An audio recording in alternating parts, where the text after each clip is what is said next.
শেষ। ভাবি হ্যাঁ, ঝামেলা মুক্ত এখন আমরা। হ্যাঁ মরে গেছে মনে হচ্ছে। কি রে, তুই কি ভয় পাচ্ছিস? না না ভাবি, ভয় পাবো কেন?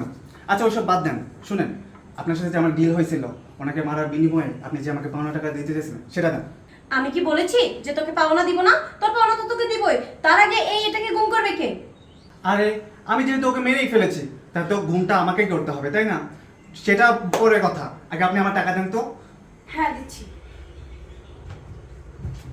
এই নে তোর 1 লাখ টাকা, আর তাড়াতাড়ি লাশটা গুম করার ব্যবস্থা কর। ওয়েট 1 লাখ টাকা মানে? আপনার সাথে আমার ডিল ছিল 2 লাখ টাকা, 1 লাখ টাকা কিভাবে হয়? শ্রাবণ দেখ, আমার একটু সমস্যা আছে, বাকি 1 লাখ টাকা আমি তোকে 15 দিন পরে দিব। তুই তার আগে লাশটা গুম করার ব্যবস্থা কর। দেখেন আপনার কি সমস্যা আছে না আছে সেটা তো দেখার বিষয় আমার না। আমার যে ডিলটা হয়েছিল সেই অনুযায়ী আমার 2 লাখ টাকা, আমি 2 লাখ টাকা দেন। আমি তো বলছি তোকে 15 দিন পরে দিব। 15 দিন পর? না এত সময় তো দেওয়া যাবে না, কিন্তু হ্যাঁ আমি ম্যানেজ করে নিতে পারি, তবে আমার একটা শর্ত আছে। শর্ত? তোর আবার কি শর্ত? শর্তটা হচ্ছে আমার সাথে যদি পার্সোনালি 1 ঘন্টা সময় দেন তাহলে তো আমি আপনাকে সময় দিতে পারি, আমার কোনো সমস্যা নেই। শ্রাবণ, তুই এসব কি বলছিস? তুই কি ভুলে গেছিস আমি তোর বড় ভাইয়ের বউ হই? হ্যাঁ বুঝতেই তো পারছি কেমন বউ। যাই হোক, আমার শর্ত যদি রাজি থাকেন তাহলে আপনাকে আমি সময় দিতে পারি, তা না হলে আমাকে এখনই টাকাটা পরিশোধ করতে হবে। এই মুহূর্তে তো আমি টাকাটাও তোকে দিতে পারবো না। আচ্ছা ঠিক আছে, যা, আমি তোর শর্তে রাজি। রাজি? আপনি যেহেতু রাজি হলেনই, আগে যদি রাজি হয়ে যেতেন তাহলে তো 1 লাখ টাকাও লাগতো না। আচ্ছা ঠিক আছে, এসব কথা বাদ, তবে আমার একটা জিনিস জানার খুব ইচ্ছা। ভাইয়া তো আপনাকে অনেক ভালোবাসতো, তাহলে আমাকে দিয়ে আপনি কেন তাকে মারালেন? ও আচ্ছা, এই কথা। তাহলে শোন, তোর ভাইয়া একটা আপদ ছিল আমার কাছে, আর তোর ভাইয়া যদি বেঁচে থাকতো তাহলে আমি এই পুরো সম্পত্তির মালিক কিছুতেই হতে পারতাম না। আর আমার অনেক দিনের ইচ্ছে, আমি এই পুরো প্রপার্টিটা একা দখল করব, আমি নিজে রাজত্ব করব। আর তাছাড়া তোর ভাইকে বিয়ে করে আমার পুরো জীবনটাই বরবাদ হয়ে গেছে। আরে আমি একটা মডার্ন মেয়ে, আমি এ যুগের মেয়ে, আমি সবার সাথে মিশবো, খেলবো, হাসবো, কথা বলবো, তা না, সে আমাকে কারোর সাথে মিশতে দিত না, এমনকি আমাকে একটা ফোনও ব্যবহার করতে দেয় না। আমি যদি সবার সাথে কথা বলি, টাইম পাস করি, এই জন্য। আর আমি একটা মডার্ন মেয়ে, আমি কি ফোন ছাড়া চলতে পারি? না, আমি কখনো এসব মেনে নিয়ে ওর সাথে সংসার করতে পারবো না। আমি যদি ওকে ডিভোর্স দিতাম তাহলে তো আমি এসবের কানা করিও পেতাম না। আর বাবা মাও আমাকে খারাপ বলতো, পাড়া প্রতিবেশীও বলতো যে মেয়েটাই ভালো ছিল না, তাই স্বামী সংসার করতে পারেনি। স্বামী ডিভোর্স দিয়েছে, এখন এসে বাপ মায়ের ঘাড়ে আছে।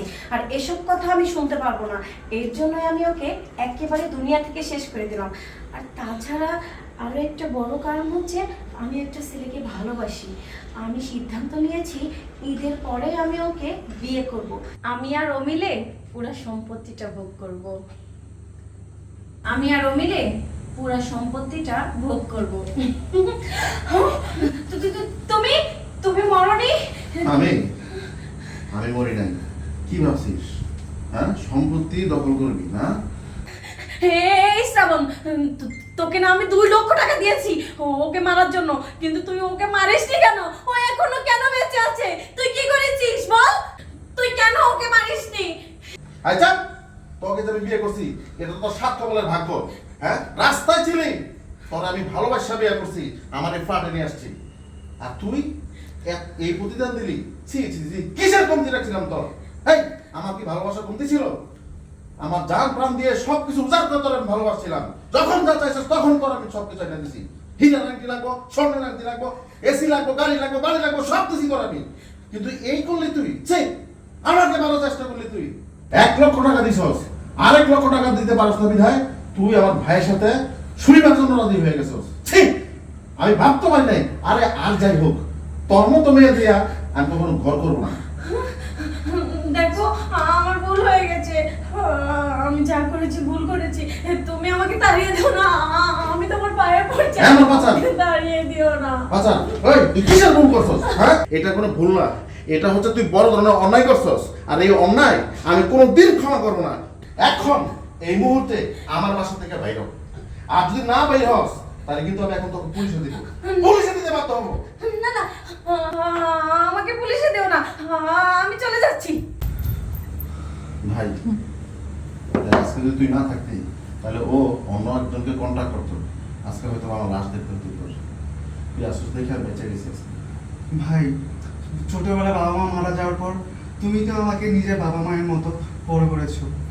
তোমার জন্য আমি এটুকু করতে পারবো না? নিজের জীবনটা আমি কোরবানি দিতে পারবো তোমার জন্য ভাই। ঠিক আছে ভাই, হ্যাঁ চল। চলো। গুড।